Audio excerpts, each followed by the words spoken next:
उससे मिलने से पहले मेरे जीवन में कुछ खोखलापन सा था, एक अजीब सा खालीपन था जिसे आज तक मेरे अलावा किसी ने महसूस नहीं किया था।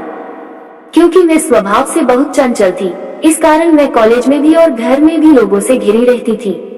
इसके बावजूद कि मैं बहुत बोलती थी, मेरे जीवन का एक दूसरा पहलू भी था और जीवन के उस हिस्से में आने की इजाजत मैंने किसी को नहीं दी थी।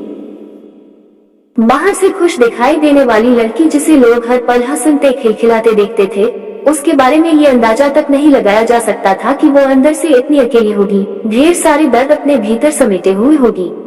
मैंने अपने आसपास एक घेरा सा बना लिया था, कोई भी मेरे द्वारा बनाए गए दायरों को नहीं तोड़ सकता था। मुझे इस बात पर यकीन नहीं हो रहा था कि वो लड़का मेरे बनाए गए दायरों को तोड़कर मेरी सोच में समाता चला जा रहा है।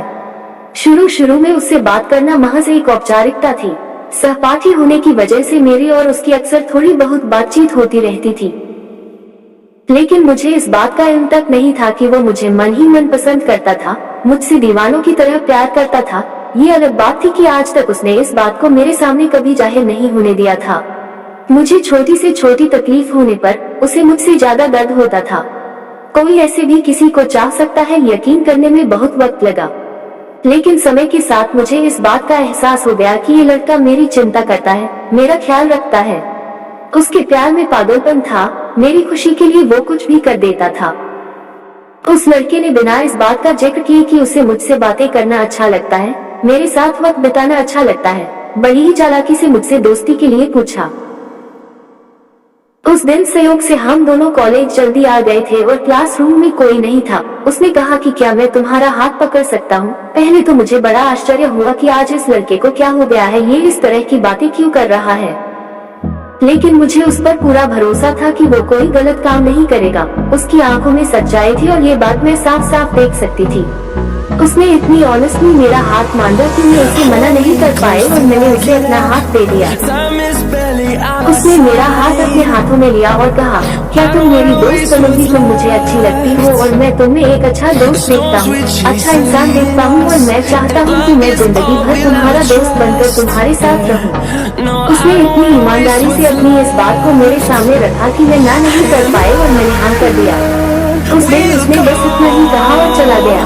मुझसे दोस्ती करने की खुशी मैं साफ साफ उसके चेहरे पर देख सकती थी। मैंने इस बात को बड़े हल्के में लिया, हालांकि मुझे ये सोचकर दिल में बहुत हंसी आ रही कि किस तरह से डरते डरते उसने मेरा हाथ पकड़ा था। जब मैंने अपना हाथ उसके हाथों में दिया था तो मैं अच्छी तरह से उसकी कांपती हाथों को महसूस कर सकती थी और पूरे दिन इस वाकये को याद करके मुझे हंसी आ रही थी। मैं अकेले में भी बिना बात के हंसी जा रही थी। मेरे आसपास रहने वाले लोग ये देखकर समझ गए थे कि जरूर कोई बात है। अब हम दोनों दोस्त बन गए थे और उसने बड़ी ही चालाकी से मुझसे किसी भी वक्त फोन पर बात करने की इजाजत मांग ली थी। अब वो मुझसे फोन पर बातें करने लगा था। अब उससे बात करना मुझे भी अच्छा लगने लगा था। मेरे अंदर क्या चल रहा था मुझे समझ में नहीं आ रहा था। क्यों मैं उसके फोन का इंतजार करने लगी थी, क्यों मैं उसकी ओर खींची चली जा रही थी। शायद उससे अपनी बातें शेयर करना मुझे अच्छा लगने लगा था। जब भी मैं उदास होती, किसी को पता चले ना चले उसे पता चल जाता था और वह मेरी उदासी को दूर करने का हर संभव प्रयास करता था। एक दिन उसने मुझसे आई लव यू कहा। मुझे वक्त लगा, लेकिन मैंने भी अपने प्यार का इजहार कर दिया। मेरे हर जन्मदिन पर मुझसे ज्यादा खुश होना, मेरे ऊपर हजारों रुपए मना करने के बावजूद खर्च कर देना, वो दीवाना था मेरा। उसने भी मुझे अपना दीवाना बना लिया था। बाइक पर अक्सर घूमने निकल जाना, कॉलेज बंद करके फिल्म देखने जाना, ये सब हमें अच्छा लगने लगा था। उसकी पूरी दुनिया बन गई थी मेरी पूजा करता था वो। मेरे लिए किसी से पंगा लेने से पहले बिल्कुल नहीं सोचता था वो। दिन तेजी से बीतने लगे, हम दोनों दुनिया को भूल चुके थे। प्यार के उस दौर ने हम दोनों को भीतर से बदल दिया था। हमने प्यार की ढेरों कस्में खाए और ढेरों वादे किए।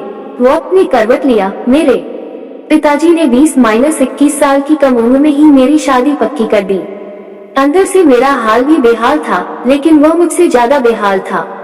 वो किसी भी हद तक जाने को तैयार था मेरा साथ पाने के लिए, लेकिन मैं जानती थी कि अगर मैं घर से भाग जाती हूँ तो मेरे घर वालों का समाज में जीना मुश्किल हो जाएगा।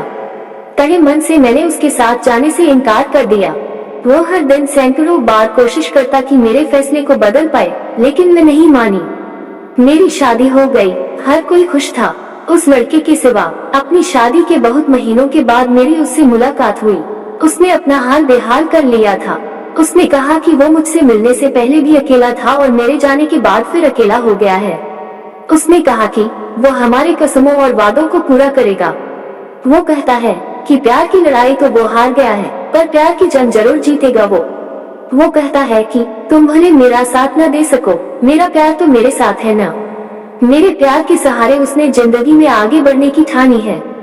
वो कहता है कि उसका प्यार सच्चा है, इसलिए उसका प्यार कभी उसकी कमजोरी नहीं बनेगा।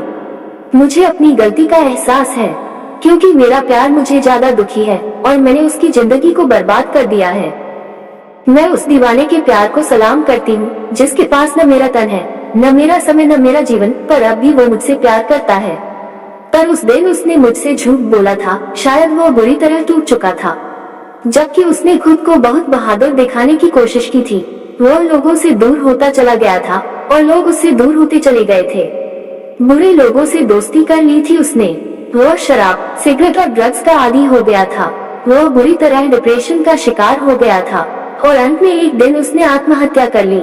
ये था इस कहानी का अंत। मैं न तो जीते जी उसके साथ रह पाई, न उसके अंतिम समय में मैं उसका साथ निभा पाई। उस दौर में जी रहे हैं हम जहाँ दुश्मन तो आसानी से पहचाने जाते हैं, लेकिन सच्चे या झूठे प्यार को पहचानना दिन ब दिन मुश्किल होता जा रहा है। Moral message of the story: प्यार कीजिए लेकिन सोच समझकर।